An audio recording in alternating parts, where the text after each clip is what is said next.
Start करें बेटा, तो यहाँ पर देखो सक्रियता सारणी में नीचे आने वाली धातुएं काफी अनअभिक्रिया होती हैं, यानी कि अक्रिय होती हैं, इसलिए हम इसको कह सकते हैं काफी क्या होती हैं, अक्रिय होती हैं, कम क्रियाशील होती है। ये अनअभिक्रिया होती है ना, अनअभिक्रिया होती है, यानी कि हम इसको अक्रिय कह सकते हैं। इन धातुओं को के ऑक्साइड को केवल गर्म करने पर ही धातु प्राप्त की जा सकती है। यदि हम इन ऑक्साइड को गर्म करेंगे तो उसका धातु ऑक्साइड प्राप्त हो जाता है ना।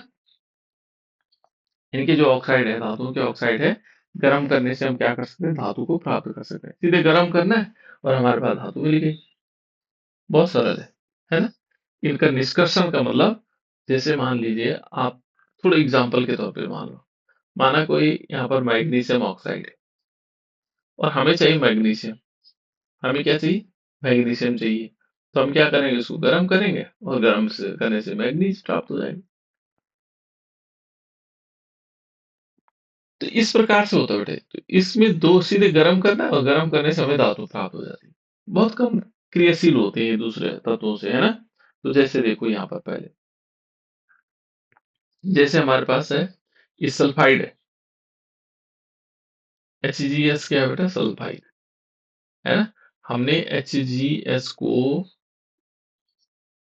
किसके साथ, 3O2 के साथ गर्म किया। जैसे हम इसको गर्म करते हैं, यहाँ 2 मॉलिक्यूल ले लेंगे और ये बना देगा 2 molecule HgO, mercury oxide plus sulphur dioxide, 2 molecule sulphur dioxide. फिर हम क्या करते हैं, मरकरी ऑक्साइड को, जो हमने मरकरी ऑक्साइड लिया, इसको गर्म करेंगे। इसको हमने गर्म किया और गर्म करने पर क्या बनाया, 2Hg बन गए, ये लिक्विड फॉर्म में आ गया और बाकी इसमें O2 गैस के रूप में निकल, ऑक्सीजन गैस के रूप में। तो ये सिंपल प्रोसेस है, हम आसानी से उनको निकाल सकते हैं, ठीक है। इसी प्रकार से दूसरा देखो, ये तो क्या था, कॉपर ऑक्साइड, है ना। ये मरकरी सल्फाइड से हमने आसानी से निकाल दिया। दूसरा देखो बेटा, इसमें क्यूप्रस सल्फाइड, ये देखो कॉपर सल्फाइड है ना, Cu2S क्यूप्रस, है ना, क्यूप्रस सल्फाइड। इसको भी हम क्या करते हैं, जब 3O2 के साथ गर्म करते हैं, देखो 3 ऑक्सीजन के साथ गर्म किया, ताप दिया, तो इसने फिर क्या बना दिया, सल्फाइड ने ऑक्साइड में बदल दिया, Cu2O, और प्लस सल्फर डाइऑक्साइड बन गया, 2 मॉलिक्यूल सल्फर डाइऑक्साइड बन।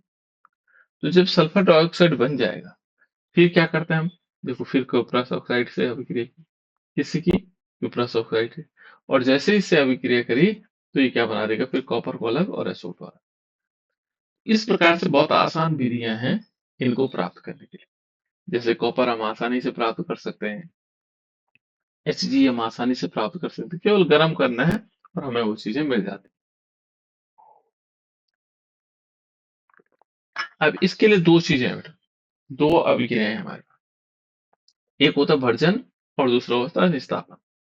तो पहले भर्जन क्या होता है ना, भर्जन गर्म करने से दो प्रोसेस होती है, एक भर्जन होता है और एक निस्तापन होता है, ठीक है। तो भर्जन क्या होता है, यहाँ पर क्या होगा, भर्जन की परिभाषा देखनी, सल्फाइड अयस्क, क्या लिखा हुआ, सल्फाइड अयस्क, सल्फाइड अयस्क होंगे, सल्फाइड अयस्क, इसको क्या करेंगे, वायु की उपस्थिति में अधिक ताप पर गर्म करने से यह ऑक्साइड में परिवर्तित हो जाता है। जैसे हमने इससे पहले देखा, अभी हम क्या कर रहे थे, पहले सल्फाइड को ले रहे थे, गर्म कर रहे थे और ऑक्साइड में परिवर्तित कर रहे थे। यहाँ हमने पहले क्या किया, इसका मतलब क्या हुआ, इस जो ये अभिक्रिया थी, ये अभिक्रिया थी बेटा, कौन से वाले, इनमें दो प्रकार की अभिक्रियाएं हो रही थी। पहले हो रहा था वर्जन, ये देखो सल्फाइड था, सल्फाइड अयस्क है, ऑक्सीजन के साथ हमने गर्म किया और गर्म करने पर हमारे पास क्या प्राप्त हुआ, ऑक्साइड प्राप्त हुआ। तो ये वर्जन अभिक्रिया, इसको क्या बोलेंगे, ये हमारे पास वर्जन, इसे हम वर्जन कहेंगे, ठीक है। तो यही कहना चाह रहा है कि देखो सल्फाइड अयस्क को वायु की उपस्थिति में अधिक ताप पर गर्म करने पर यह ऑक्साइड में परिवर्तित हो जाता है, सल्फाइड किसमें, ऑक्साइड में परिवर्तित हो जाता है। यहाँ पर हम कह सकते हैं ये सल्फाइड लिया हमने, क्या लिया बेटा, सल्फाइड अयस्क लिया, है ना। और इसको हमने क्या किया, गर्म किया, और गर्म करने से क्या हमें प्राप्त हुआ, ऑक्साइड प्राप्त हुआ, ऑक्साइड प्राप्त हुआ। तो ये जो प्रोसेस है इसको बोलते हैं बर्जन। सल्फाइड से, यहाँ पर हम एक शब्द रखेंगे, सल्फाइड अयस्क से ऑक्साइड प्राप्त होना, ठीक है ना। हम क्या लिख सकते हैं, सल्फाइड अयस्क से हमें क्या बनाना है, सल्फाइड अयस्क से इसको गर्म करना है, गर्म करने से हमारे पास क्या हुआ, ऑक्साइड प्राप्त हुआ। तो उस प्रोसेस को क्या बोलते हैं बेटा, क्या बोलते हैं उसको, उसको बोलते हैं वर्जन। क्या बोला जाता है, वर्जन। तो ये वर्जन है ना, वर्जन प्रोसेस है। और ये देखो यहाँ पर हमने क्या लिया, अब वो प्रोसेस हमने दूसरी ले ली, यहाँ पर लिया टू मॉलिक्यूल ZnS। ZnS का नाम क्या है बेटा, ZnS, इतने को क्या बोलते हैं, जिंक। ये तो है जिंक, है ना। अब थोड़ी सी हम आगे बढ़ाएंगे बेटा, और ये है सल्फाइड, इसको क्या बोलेंगे, एस जहां पर लगा होगा सल्फाइड होगा। मैंने बताया था आपको hydrogen sulphide, zinc sulphide, mercuric sulphide, ये देखो सल्फाइड, एस होगा, है ना। जहां पर SO3 होगा वो होगा सल्फाइड, ये फाइट वाला होगा, लड़ने वाला फाइट, है ना। अब हाइड्रोजन सल्फाइड, है ना। और सल्फेट देखो, जैसे सोडियम सल्फाइड हो सकता है Na2SO3 हो सकता है सल्फाइड। लेकिन एक होता है Na2SO4, जहां SO4 होगा क्या, जहां SO4 होगा उसको बोलते हैं सल्फेट, ये सल्फेट हो गया। तीनों बता दे मैंने, सल्फाइड, सल्फाइट, सल्फेट, है ना। इनको याद रखेगा। तो ये जिंक सल्फाइड है। तो जिंक सल्फाइड को जब हम क्या करेंगे, 3 मॉलिक्यूल ऑक्सीजन के साथ गर्म करेंगे, तो ये क्या होगा, ये बना देगा जिंक ऑक्साइड। 2 मॉलिक्यूल बन जाएगा जिंक ऑक्साइड, प्लस क्या होगा, 2 मॉलिक्यूल सल्फर डाइऑक्साइड, तो जिंक ऑक्साइड बन गया। देखो, हमने सल्फाइड को गर्म किया और ऑक्साइड बन गया, सल्फाइड को गर्म किया और ऑक्साइड बन गया, बहुत आसानी से बन गया, है ना। और इस प्रोसेस को क्या बोलते हैं, क्या बोलते हैं बेटा इसको, इसको बोलते हैं वर्जन। क्या बोलते हैं इसको, वर्जन। ये जो प्रोसेस है ये क्या कहलाती है, वर्जन कहलाती है ना। इसको हम बोलेंगे वर्जन। कौन सी प्रोसेस हुई, वर्जन, इसको हम वर्जन, ये है वर्जन, ये प्रोसेस वर्जन कहलाए, है ना। दूसरा हमारे पास है निस्तापन। अब निस्तापन क्या हो, इस वर्जन समझ में आ गया, सल्फाइड से ऑक्साइड में बदल जाना, वो कहलाता है वर्जन, उसको हम क्या बोलते हैं, वर्जन बोलते हैं, ठीक है ना। अब दूसरा वाला यदि हम देखें तो दूसरा क्या हो सकता है, दूसरा है निस्तापन। निस्तापन में क्या होता है, निस्तापन में क्या होता है कि जो ऑक्साइड है, ये देखो अब यहाँ पर दूसरा निस्तापन में क्या आएगा, कि जो कार्बोनेट अयस्क है, जो सल्फाइड अयस्क को गर्म किया तो हमारे पास बन गया ऑक्साइड। दूसरा है कार्बोनेट अयस्क, जिसमें कार्बोनेट लगे, कार्बोनेट का क्या सूत्र होता है, बताओ। CO3। हम्म, वेरी नाइस। CO3 कार्बोनेट होता है, CO3 क्या होता है, कार्बोनेट होता है। तो देखो आ रहा है वो चीजें जो हमने फर्स्ट चैप्टर में पढ़े, सारी चीजें यहाँ काम आ रही। कार्बोनेट कौन सा होता है, सेकंड चैप्टर में काम पड़ आया तो उसको यहाँ काम आ रहा है, ठीक है ना। अब ये कार्बोनेट अयस्क, कार्बोनेट अयस्क होते हैं जिनमें CO3 होता है, ठीक है। तो ये कहता है CO3 को सीमित मात्रा, सीमित वायु में, ज्यादा नहीं कम वायु में, है ना, सीमित वायु में अधिक ताप पर गर्म करने से यह ऑक्साइड में परिवर्तित हो जाता है। बस इसमें वही प्रोसेस है, लेकिन यहाँ पर कार्बोनेट है। यहाँ पर क्या लेते हैं? कार्बोनेट एसिड लेते हैं। पहले वाले में क्या लेते थे?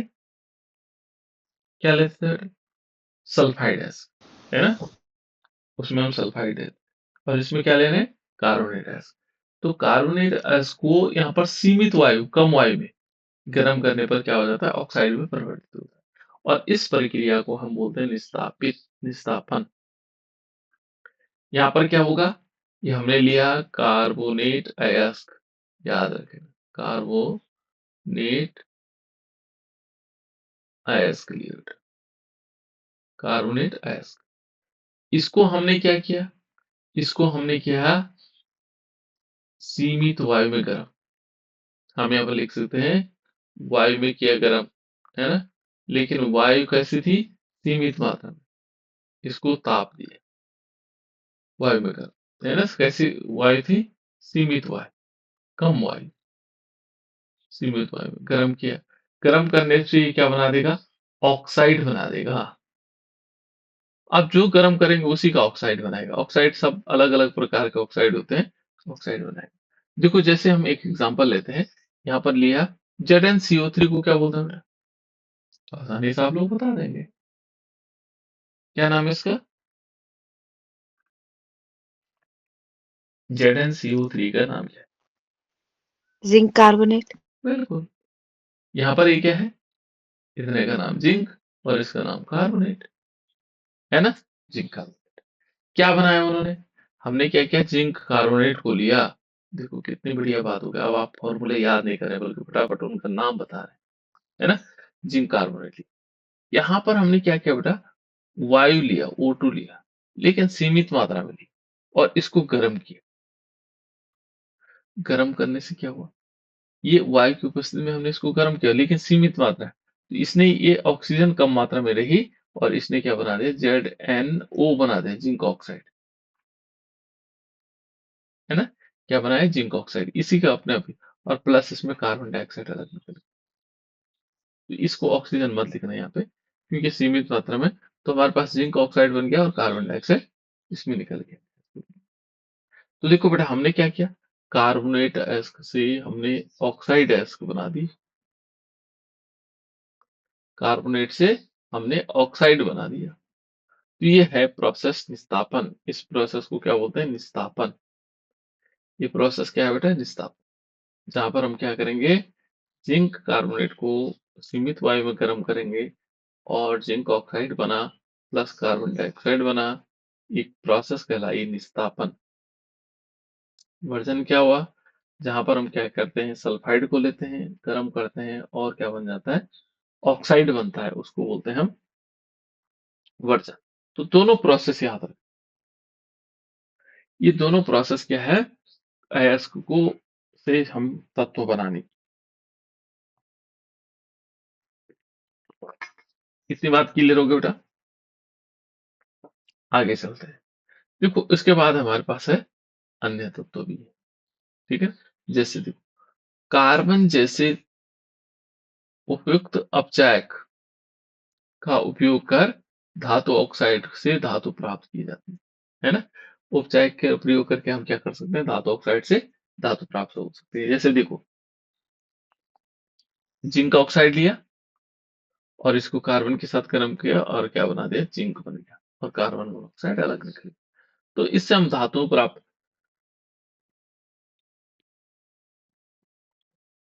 को प्राप्त कर सकते हैं बेटा। पहले वाले में हमने की थी, है ना? अब एक है थर्मिट अभिक्रिया। जो एक अभिक्रिया है वो है थर्मिट अभिक्रिया। ये थर्मिट अभिक्रिया होती क्या है? तो देखो, इसमें क्या होता है? जो आयरन ऑक्साइड होता है, आयरन थर्ड ऑक्साइड, इसको आयरन थर्ड ऑक्साइड इसलिए बोला जाता है बेटा, Fe2O3 को आयरन थर्ड ऑक्साइड बोलते हैं। देखो, आयरन के दो ऑक्साइड होते हैं। यदि आयरन पर दो पॉजिटिव है, तो इसको बोला जाएगा आयरन सेकंड ऑक्साइड। यदि आयरन पर तीन पॉजिटिव चार्ज है, तो इसको बोला जाएगा आयरन थर्ड ऑक्साइड। ऐसे हो सकता अब इसका पता कैसे लगाते हैं? देखो थर्ड है या फोर्थ है ना? हमें मालूम है एक ऑक्सीजन पर कितने ऋण आवेश होते हैं बेटा? किसी को मालूम है? एक ऑक्सीजन पर 2 ऋण आवेश होते हैं। तो कितने ऑक्सीजन है? 3 ऑक्सीजन। 2 ऋण आवेश इसके पास, 2 ऋण आवेश इसके पास, 2 ऋण आवेश इसके पास। सबके पास 2-2 हो गए। ये टोटल मिला के कितने हो गए? कितने हो गए? जोड़ना तो आता तुम्हें। 2 ऋण आवेश ये हो गए, 2 ये हो गए, 2 ये हो गए। कितने हो गए? 6। 6 हुए। देखो 2 ये हो गए, 2 ये 4 और 2 6 हो गए। और यहाँ पर देखो Fe कितने? Fe हमारे पास 2 हैं। एक Fe ये है और एक Fe ये है। इन Fe पे कितना चार्जेज होना चाहिए? ठीक इतना ही चार्ज होना चाहिए धनावेश जितने इनके पास है। इनके पास 6 ऋणावेश है, इनके पास 6 धनावेश होना चाहिए। तो 3 धनावेश इसके पास होंगे और 3 धनावेश इसके पास होंगे। हम छोटी क्लास के हिसाब से समझ रहे हैं इसको, है ना? इसका मतलब क्या हुआ? इसको कहेंगे आयरन थर्ड ऑक्साइड। ये आयरन थर्ड है। देखो इसके पास 3-3 है। आयरन के पास 3 पॉजिटिव चार्ज, इसलिए कह रहा हूँ थर्ड। अब मान लीजिए और भी हो सकते हैं, है ना? Fe3O4 भी तो होता है। Fe3O4 3 Fe होंगे, 1 2, फिर इनके अलग अलग आएंगे, है ना? 3। और ऑक्सीजन कितने होंगे? 1 2 माइनस यहाँ है, फिर O 2 माइनस यहाँ है, 2 माइनस यहाँ, 2 माइनस यहाँ, तो 8 हो गए। 8 को 3 में बांट सकते हो? नहीं बटेगा। Fe3O4 हो सकता है। Fe3, चलो खैर वो देख लेंगे, तब उस बाद में देख लेंगे। या FeO हो सकता है, आयरन ऑक्साइड हो सकता है ना? इसको समझ लें, इसमें थोड़ा गड़बड़ हो जाएगा आपके लिए, है ना? इसमें देखो ऑक्सीजन में 2 माइनस चार्ज है, यहाँ पर देखो Fe कितने होने चाहिए? फिर 2 प्लस चार्ज होने चाहिए, तब बराबर हो जाएगा। तो ये Fe आयरन सेकंड ऑक्साइड, ये होगा आयरन सेकंड ऑक्साइड, ये थर्ड ऑक्साइड है ना? तो इसने बताया हमें कि आयरन थर्ड ऑक्साइड के साथ एल्यूमीनियम की अभिक्रिया का उपयोग रेल की पटरी एवं मशीन के पुर्जों की दरारों को जोड़ने के लिए किया जाता है। ये है बेटा, है ना? जो आयरन थर्ड ऑक्साइड है और एल्यूमिनियम, है ना? आयरन थर्ड ऑक्साइड के साथ एल्यूमिनियम की अभिक्रिया का उपयोग रेल की पटरियां होगी, जैसे रेल की पटरियां हैं, इनमें दरारें होती बेटा, उन दरारों को जोड़ने, है ना? रेल की, ये देखो एल्यूमिनियम थर्ड एक अभिक्रिया का उपयोग रेल की पटरी एवं मशीन के जो पुर्जे हैं उनमें जो दरारें आ जाती हैं उनको जोड़ने के लिए किया जाता है। और इस अभिक्रिया को बोलते हैं थर्मिट अभिक्रिया। ये काफी टेम्परेचर देता है बेटा, बहुत, इसलिए इसको थर्मिट कहा जाता है। थर्मिट का मतलब गर्मी से मतलब है। देखो यहाँ पर क्या होता है कि जैसे आयरन थर्ड ऑक्साइड दिया और उसको एल्यूमिनियम के साथ अभिक्रिया करवाई, तो ये आयरन बन जाता है और एल्यूमिनियम ऑक्साइड निकल जाता है ना? एल्यूमिनियम ऑक्साइड, तो ये आयरन वहां पे जमा हो जाएगा। आयरन जमा हो जाएगा तो उसकी दरारें भर जाएंगी, बाकी एल्यूमिनियम ऑक्साइड बन जाएगा। साथ साथ इसमें ऊष्मा निकल गई बेटा। क्या निकली? ऊष्मा। तो यहाँ ये ध्यान रखना है कि थर्मिट अभिक्रिया में आयरन थर्ड ऑक्साइड की जब हम एल्यूमिनियम के साथ अभिक्रिया करवाते हैं तो उससे क्या हो जाता है, जो रेल की पटरियां हैं उनमें जो दरारें हैं, मशीनों के जो पुर्जे हैं उनमें जो दरारें हैं, उनको जोड़ने के काम किया जाता है। ठीक है ना? और फिर ये आयरन बना देता है। तो ये थर्मिट अभिक्रिया, इसको बोलते हैं थर्मिट अभिक्रिया। नेक्स्ट है बेटा संक्षारण। संक्षारण आप लोगों ने पहले पढ़ा है। किसे कहते हैं बेटा संक्षारण? पहली यूनिट में हमने संक्षारण पढ़ा है।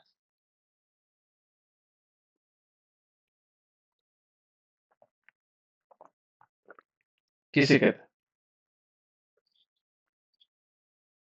कोई बता सकता है?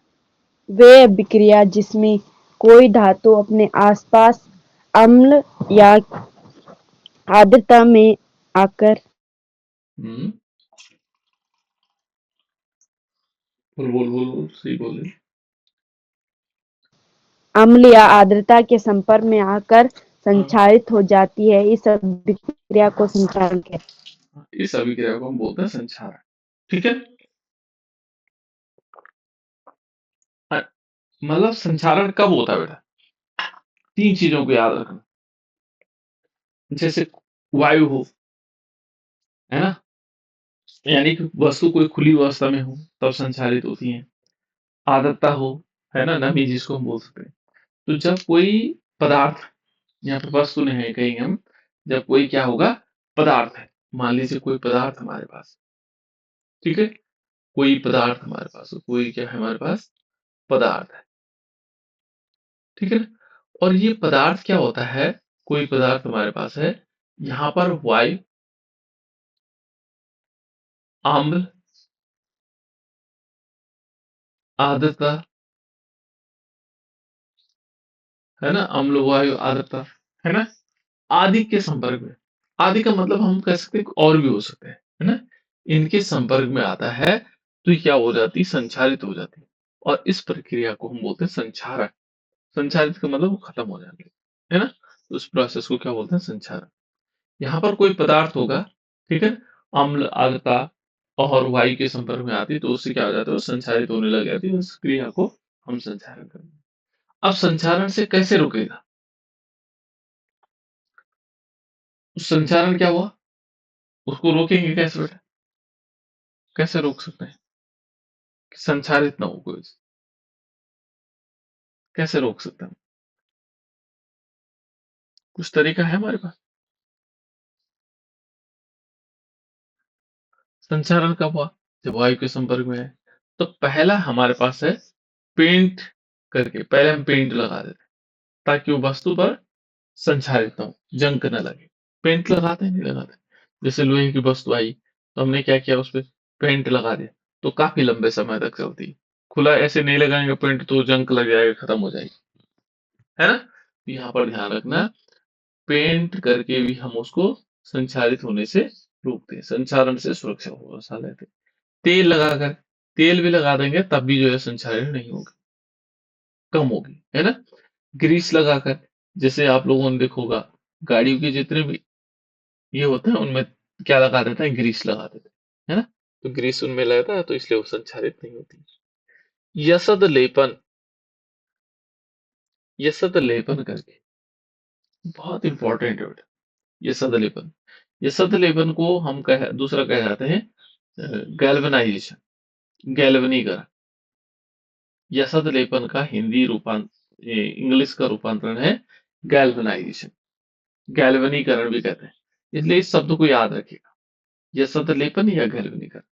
ये क्या होता है, ये होता है लोहे, जो लोहा होता है बेटा, है ना, लोहे पर हम क्या करेंगे, देखो, लोहे की वस्तुओं पर हम क्या करेंगे, जस्ते की परत चढ़ा देंगे।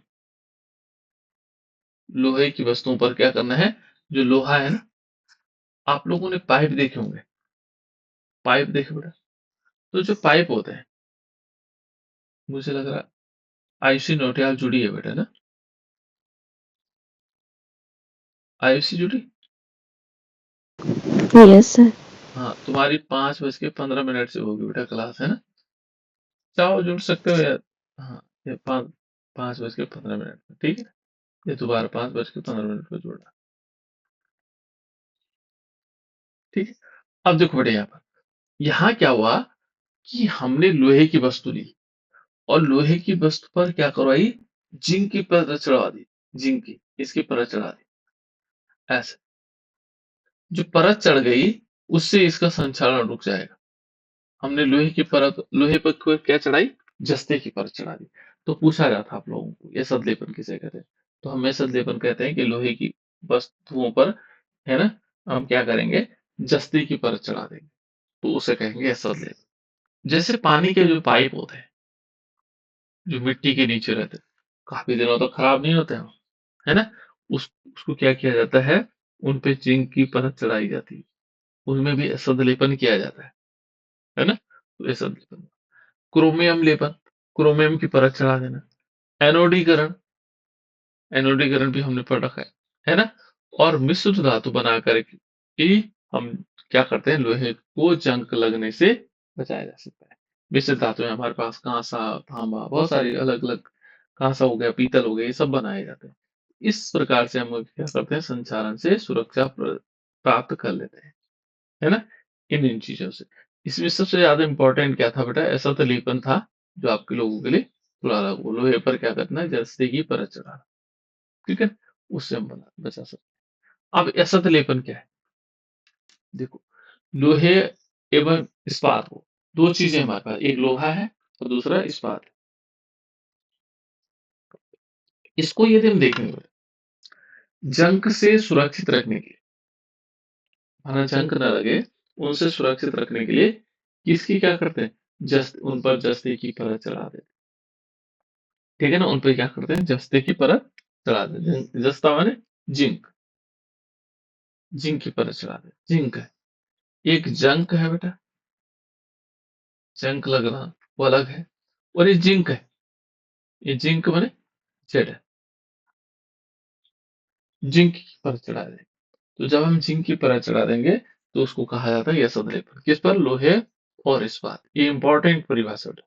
लोहे एवं इस्पात को जंग जंग से, ये देखो हमने जंग से सुरक्षित करने के लिए उन पर जिंक जस्ते की परत चढ़ाने की विधि को यसद लेपन कहते हैं।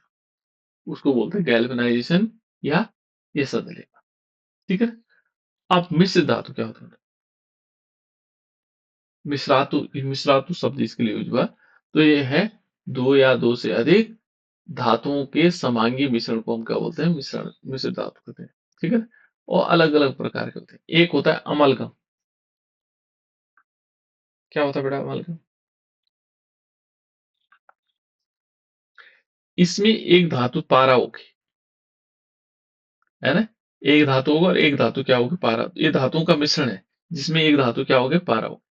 तो यहाँ पर क्या है, देखो, यदि यदि कोई एक धातु पारद है, पारद का मतलब पारा है, तो इसके मिश्र धातु को अमलगम कहते हैं। जैसे मान लो हमने एक सोडियम लिया और इसके साथ एक धातु क्या ली? पारा ली, तो ये हो जाएगा सोडियम अमलगम। इसको क्या बोलेंगे? सोडियम अमलगम कहेंगे, ठीक है ना? उदाहरण के लिए ये है तांबा, जस्ता, है ना? का मिश्र धातु क्या है? ये तो पीतल है। इस मिश्र धातु का उदाहरण दे रखा बेटा, है ना? ये तो मिश्र धातु का उदाहरण है कि जैसे यहाँ पर तांबा और जस्ते का मिश्रण होगा पीतल।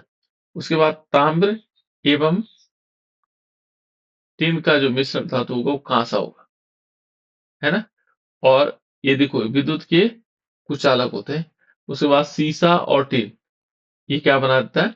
ये सोल्डर वाला होता है ना? और जो अमलगम है, एक धातु होगी और दूसरी धातु क्या होगी? पारा होगी। वो क्या ये तो मिश्र धातु के उदाहरण दे रखे, थोड़ा गड़बड़ हो रहा है।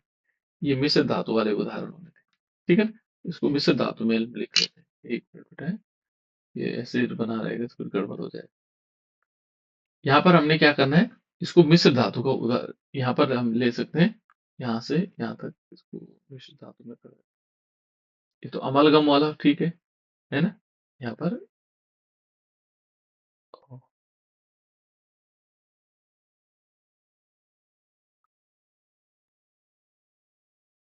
इसको कर देते हैं।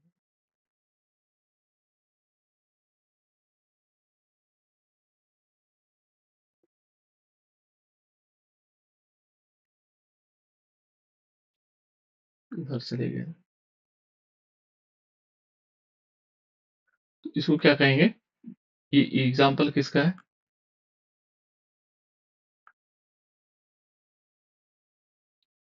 ये है बेटा हमारे पास किसका है?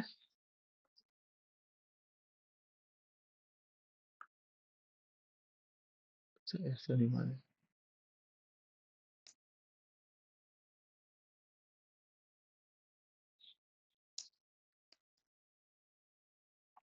तो इसको क्या कहा जाता है? इसको बोलते हैं हम, ये मिश्र धातु है ना? तो ये मिश्र धातु का उदाहरण है। लास्ट तो क्या है?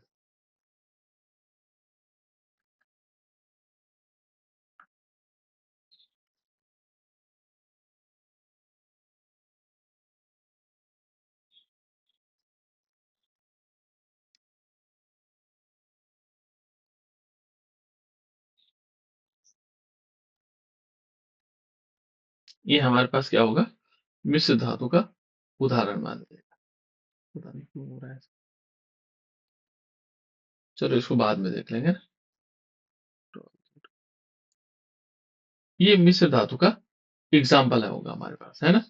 तो मिश्र धातु के एग्जाम्पल के रूप में हमारे पास क्या होंगे,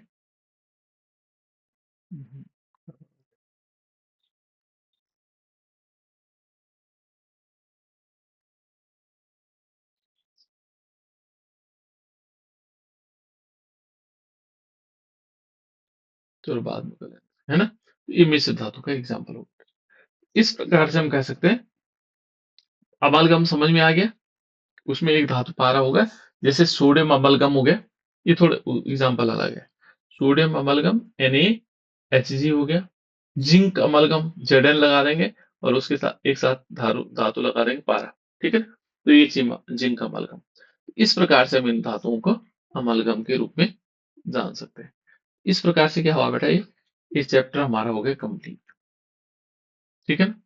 ये कुछ शब्दावली थी